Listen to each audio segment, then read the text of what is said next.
What is good, Tesla family? It's Ray J back with another video, and in this one I'm going to be talking about the one and only Tesla stock and what you should be looking out for the future. I'm also going to break down what's going on with the overall market and why we saw the market pump today very hard after the things that Joe Biden said alongside other congressional members. I'm going to break down why this is very important for the next couple of days for the markets. I'm going to break down what the news data and technicals are telling us about SPY and Tesla too, and talk about what I predict to happen to Tesla as it's looking more bullish than before. Before I break anything down about Tesla, though, before I get into any more details, let me just mention a couple of things real quick. Firstly, I'm not a financial planner, so take none of this as financial advice whatsoever. And also, if you guys can, please smash the like button if you want to see more videos like this. It not only benefits me, it benefits the entire Tesla community as a whole. And the last thing is, if you guys can, please check out the Webull link down below and in the description. If you sign up for Webull, the link down below, and deposit any amount of money into the account, whether it's $1 or $100, it's up to you. You're guaranteed up to 12 free stocks, each worth up to $3,000. And the best part is any could be a free Tesla share. The offer ends very, very soon, so check it out before they run out. With that out of the way, let's get on with the video. So, right, guys, I was half right and half wrong about how the market would move. That's because of what just happened from Congress and Joe Biden. That was very unexpected. But let me first mention that my prediction for Tesla was we'd get a very nice bounce. I was thinking Tesla would get to about 172.5 or so. Tesla ended up going even higher than that. And I thought Tesla could even slow down a bit as the day went on because of what's happening with the debt ceiling. I made a similar prediction with SPY in the QQQ. I was anticipating they'd bounce and get back to about, I thought SPY would get back to between 411 and 413 into the chop zone. Then maybe slow down as well alongside the QQQ. Instead, all of these things just ripped up and kept going as the days went on. And they were even stronger than what I expected. So yes, I was right about the potential rebound, but I wasn't as correct about how strong the market would be. And as for Tesla, I was correct about it getting a bounce at least. But I want to break down why I was wrong and what's very different from what actually happens compared to before. So the reason why I was very cautious in the market is because look at what happened yesterday. Yesterday, the market sold off very hard at the last minute after the meeting between Kevin McCarthy and Joe Biden involving the debt ceiling. Right, the market got a rug pull at the end of the day, and we closed pretty badly on SPY. We closed just around like 410 flats. We dropped $2 in just a couple of minutes, and that was insane. And the market was very fearful, and that's because there was fear about progress that was being made involving the whole debt ceiling. Now, what tends to happen historically is politics gets in the way of closing a deal quickly, meaning that each of the different sides, they continue to argue and argue and argue, and they don't typically take action until the last minute. They blame the others for that. I was worried that we might see something like that today during the big speeches that were being made by many congressional members and also Joe Biden. I was worried that there could be some signals of this potentially being delayed. So I remained very cautious and I warned you guys to be careful. Instead, something ironic happened, something that has not happened or rarely ever happens in politics, right? Because typically when we have the debt ceiling, the market cools off, the market gets rug pulled, and both sides just continue to argue and blame the other party. This time, Joe Biden came out and he was very optimistic. He said that things are getting better and we should expect a deal very soon. Then people from both sides of the political aisle said the same things, right? They did not attack the others saying, this person is doing it wrong, let's blame them, or this and that. No, they came out, they were professional, they were shaking hands with people with different political beliefs as them, and they were very open to negotiations. They were very open to a very optimistic future, and they said there's not a whole ton to worry about. Don't worry, guys. We're going to be closing a deal very soon. So specifically, it was Mitch McConnell that said that. He said that expect the deal to be closed by Sunday. Expect very good negotiations that favor each of the parties. We also saw Kevin McCarthy say the same thing. By Sunday, expect a deal to be closed. They're saying it should be closed by Sunday because they need to get this done with ASAP because a default will be horrible. Schumer, right, he also said that a lot of progress has been made. And once again, like I said, it's just so optimistic. We're not seeing the typical politics, politicians fighting and things like that. It's very different from what typically happens. And why is that? Well, one of the reasons is we're so close to the default date, right? According to Janet Yellen. And Yellen warned us that the recession is going to be detrimental if we get a default. and neither party wants to be blamed for it. Instead, a lot of these politicians are willing to just put politics on the side and get this deal done with as fast as possible to avoid the default and help as many people as possible in a way. Because, like I said, if there's a default, it's going to destroy the lives of millions of Americans. It's not going to be pretty. And the US has never defaults on its debt. We continue to just raise the debt ceiling over and over again. It's going to happen again, and these politicians know that, and this time they're, at least so far, they have not been playing politics like before, or at least to the same extent, and they look very open to negotiations and just working with one another. So the stock market loved it. That's part of why the market just rallied and ripped to the moon. Biden gave his speech right here. So during this period, Biden was giving his speech. Biden finished the speech. Next hour, the market explodes. The market loved it, but all of the optimism. The market is anticipating progress is being made on the debt ceiling deal. And like many of the politicians said, we should be expecting a deal on Sunday. Now, what this tells us is there are going to be high expectations. We are expecting a deal for Sunday. The market wants it. If the market doesn't get the deal, the market's not going to like it. We're going to see the market crash. If we get the deal, okay, we need the deal, right? It's not even a question. We need it. The market is going to like it. The market may continue to hold these levels, even pump up even more going forward. Now, let me break down something else. What about all the sell signals I was talking about? Well, I didn't say that the market has to crash immediately. What I told you is there are bearish divergences that are still developing on the larger time frames. And those tell us that the market is likely going to see a rug pull in the future as we approach June, maybe into June. For now, I want to just admit a mistake I made. I shouldn't have focused too much on June. We're in May right now, so we should just focus on the chart ahead of us. The market was looking weaker yesterday, looking at the sell signals and what happened at the end of the day with the debt ceiling and the meetings between Biden and McCarthy with the market selling off.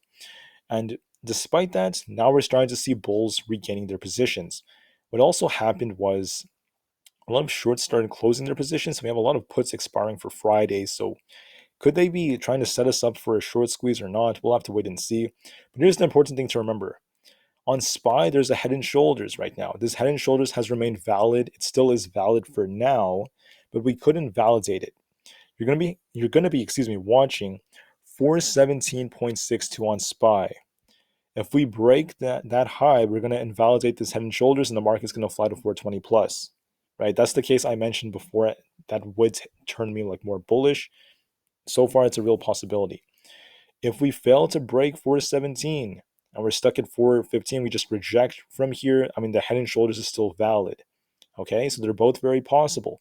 But we also have other catalysts coming out for the week that I really want to talk about. For tomorrow, we have Alibaba earnings. If you want to play it, it is projected to be quite positive. Walmart and Ross as well. Make sure you watch these. And then for tomorrow, we have a bunch of Fed speakers. We have Barr, Logan, Jefferson, and many others. But right now, the debt ceiling is going to be the biggest thing making the headlines. Then we also have initial jobless claims before the market opens. So lots of Fed speakers. One of them right before open, 30 minutes before open, we have Jefferson. During open, we have Barr. And then 30 minutes after, we have Logan, who are all going to be speaking. Those aren't going to be as big or significant compared to Friday, as we have at about 11 o'clock a.m. Eastern Time, we have Jerome Powell himself speaking.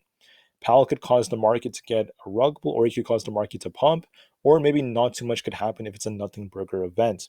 We'll have to wait and see. Now, I'm going to talk about Tesla stock in just a few minutes, guys. Let me just break down a couple of headlines real quick. Tesla puts the Cybertruck production estimate much lower than expected. And that in turn is not too worrisome for me because they're still working on this and there's going to be a lot of work that has to be done for the production itself.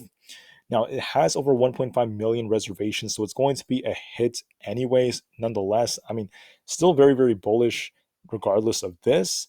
And yes, expectations could be a little bit down in terms of their production, but Musk said there's going to be an S-curve production. So it's going to start off a little bit slow, ramp up a bit, slow down, and then start going up much harder as time goes on. Musk also said that they're going to see, despite the demand they're seeing, they're likely going to be making 250,000 a year, maybe more, but it depends on what demand is like. For now, I still consider this bullish for Tesla. It does not scare me, it does not worry me, and we know that there are going to be these options at about 40 to 80,000. Not necessarily bad whatsoever. Tesla has a very big brand and people will continue to buy their products. There was a lot of news that came out about how Tesla's proposing to build a factory in India. This is not confirmed yet. They're working on it, but there's no confirmation of them starting production on it just yet. Elon Musk went to India, or at least he's planning on going very soon, from what I remember. And he's going to be negotiating over there. He did mention that politics gets in the way of them making a lot of progress. But for now, if this is announced for the future, that would be bullish news for Tesla. And I am still optimistic, and I do believe Tesla has more gigafactories to come out. Now, when it comes to Tesla's technicals in themselves, the price price ratio is likely going to start going up as Tesla's outperforming the market. Not much else is new other than the fact that Tesla tends to be green about 47% of the time on Thursdays, 48% of the time, and about 49% of the time on Fridays. So very flat days, typically 50-50. Historically, Tesla has the best hours during the fourth and fifth hours of the day, typically. And then for May, we're green about 50, I think it was like 53 to 54% of the time in May. And finally, look at the short interest. This is pretty crazy. Just a few days ago, we saw 31 million Tesla shares shorted. Then it dropped about 17 million. As a result, Tesla has been gaining a lot of strength because Tesla was heavily shorted last week, and we could see Tesla experience a potential short squeeze. It may have already started, at least to some degree. Tesla pumped on high volume, 125 million, which is well above average. That's a good sign for Tesla. Finally, Tesla also had a drop in the short volume relative to price, which tells us that more and more of Tesla's volume is just going into bullish volume. Uh, Elon Musk was interviewed very recently. I think he was on CNBC, so very, very awesome stuff. Very proud of him for all the work he has done. This is the CNBC interview right here. He mentioned a lot about their advertising, right? Tesla's going to be advertising, so make sure you guys are ready for that. And that's going to be big for the company moving forward. Anyways, let's talk about the US inventory levels for the Model 3. Right here, you could see the Model 3 inventory levels are continuing to remain relatively high. We're not seeing the crazy demand we typically have seen in the past, like back during these periods, but it is starting to decline a little bit. So I'm hoping this gets a bigger drop. I'm hoping they get a lot more sales. Is this solely because of production? Not necessarily. Demand is playing a role in it. And you can see right here, if you look at the Model Y, demand is a lot higher for those. And that's why Elon Musk said the Model Y is going to become one of the top selling cars in the world, in his opinion.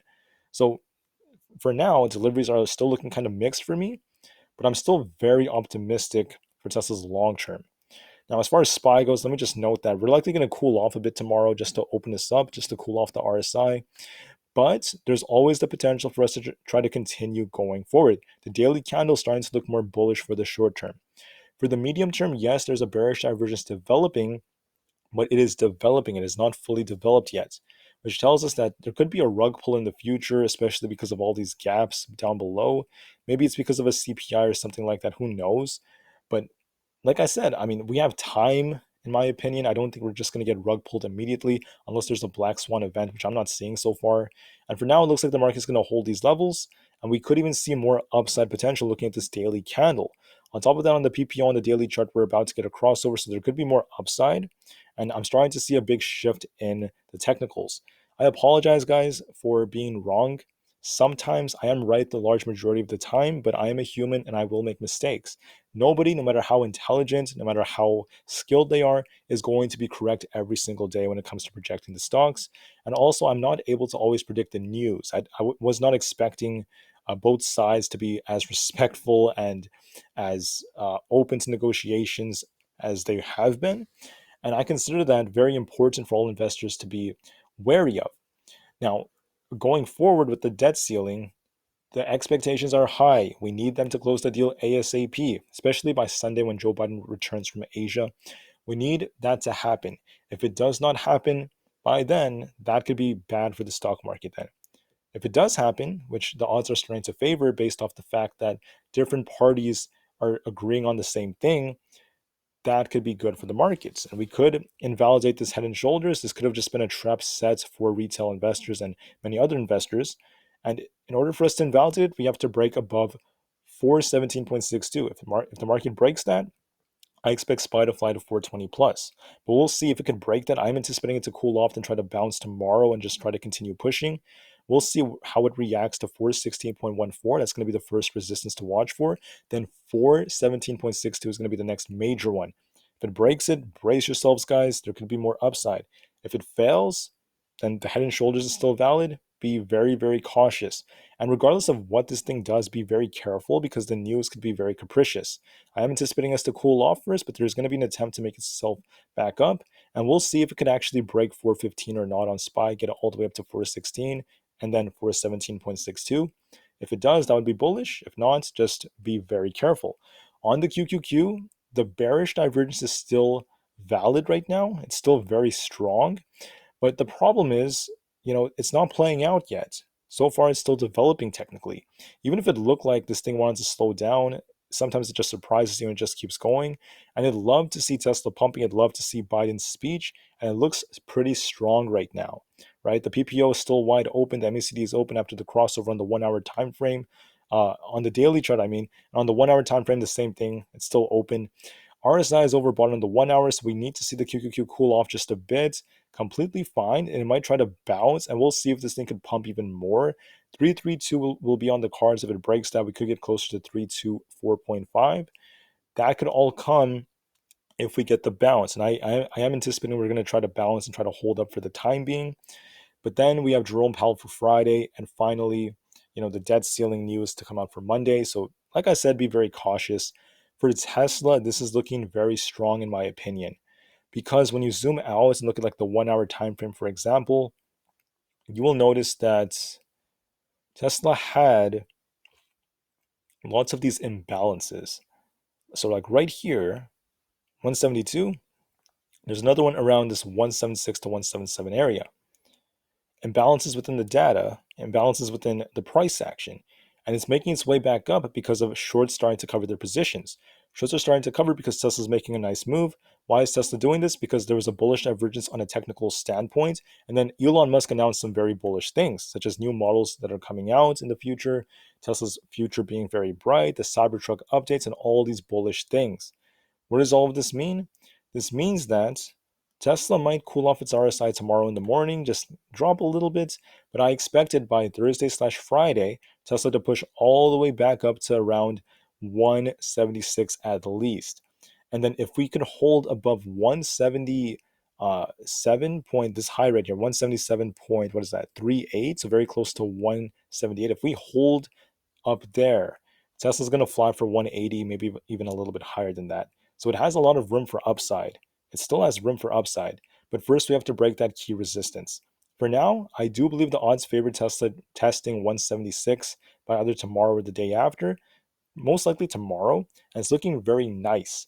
It's going to cool off first, most likely. So make sure you watch support of 172.5. If that fails, there's 170, then 167 to 166 as the demand zone.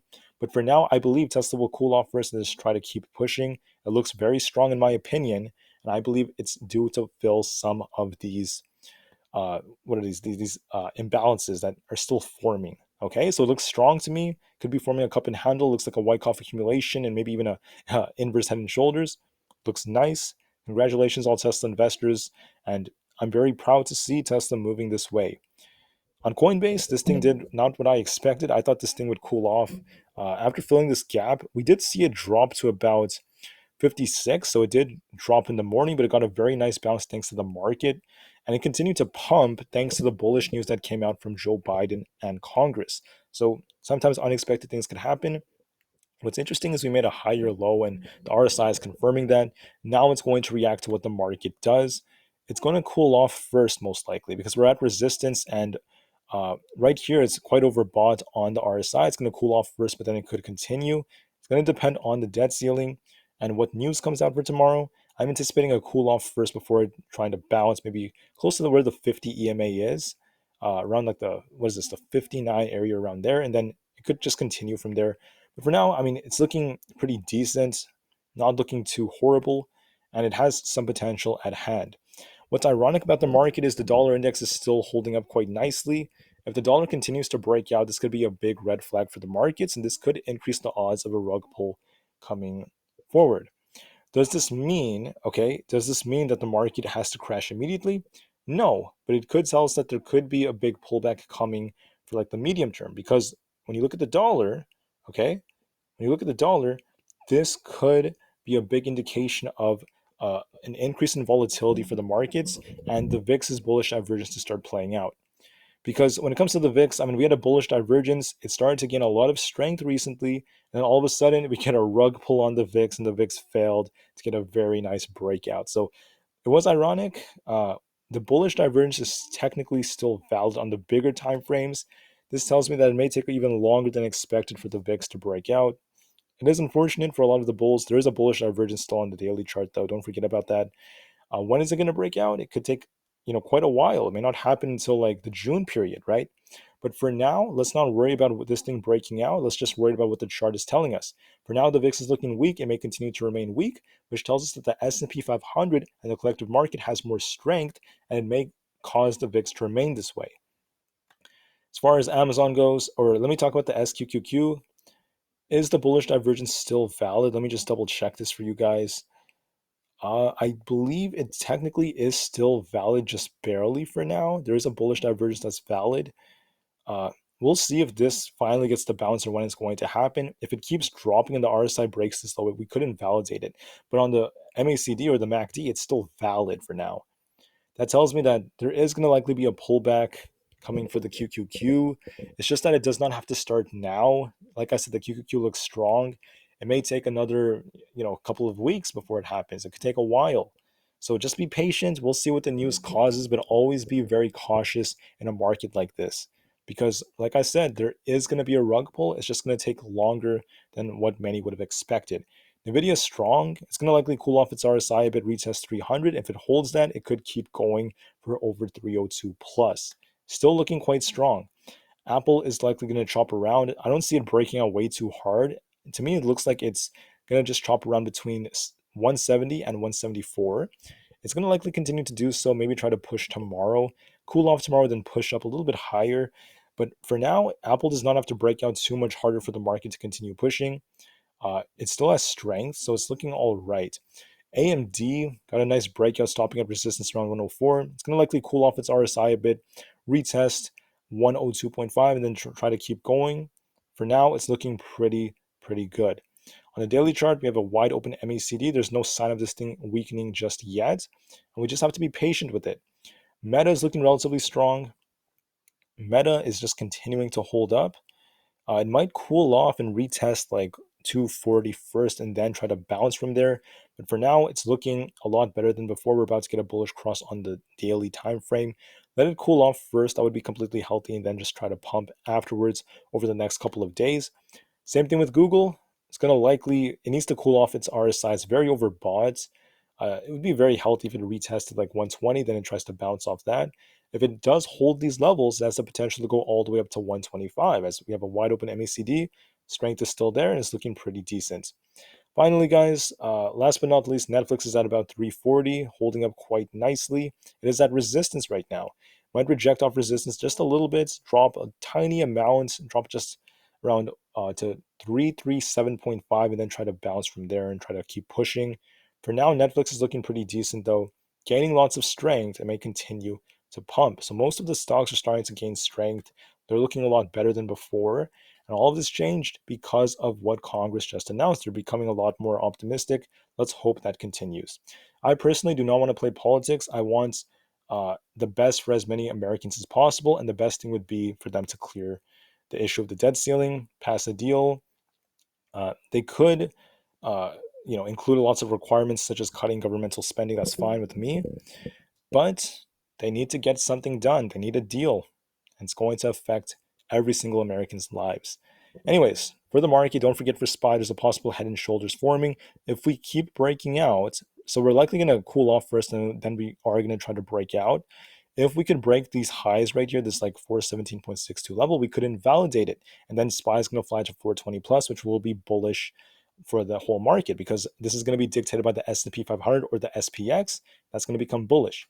If it fails to break that high, we could be forming a right shoulder. That would be a more bearish case. It's going to depend heavily on the news, but I am leaning a little bit more bullish based off this. A cool off first and a little bit more bullish. Things are looking quite nice. This daily candle is relatively strong. The market did something ironic. And like I said before, I can't always predict the future perfectly, but you can at least give me credit because the majority of the time for the last like 3, 4, 5 weeks, I have been correct about what the market would do. As for Tesla, I'm anticipating it to cool off just a little bit and then continue pumping. It looks very strong. It's gaining a lot of strength. It looks like an accumulation is forming with a potential inverse head and shoulders. And Tesla could be forming, even a cup and handle could be interpreted right here. Tesla's likely going to retest 176 at least. If it breaks and holds 178, it's going to fly to the 180s, very low 180s, if not 180 flat, if it breaks and holds 178. So watch those levels. Supports at 172.5, then 170, then 168, then 166 to 167. So those are some very important support zones. I don't expect it to fall too hard, just a slight cool off of the RSI before it continues pushing. And Tesla's looking strong, so it's great for the markets and it's great for Tesla investors. Play this carefully, remain calm, cool, and collected. Nothing I said is financial advice. Financial advice, let me just mention that I have some merch for you guys if you're interested in buying anything. If you want a tank top or a hoodie, you guys have the choice to get it. And don't forget about the fact that there's a Weeble link down below and in the description. Put in any amount of money and you're guaranteed up to 12 free stocks. Thank you all so much. I appreciate every single one of you. I want the best for all of you. Remain calm, cool, and collected. Never give up. Tesla to the moon as the long term is very bright alongside the whole markets. And peace out.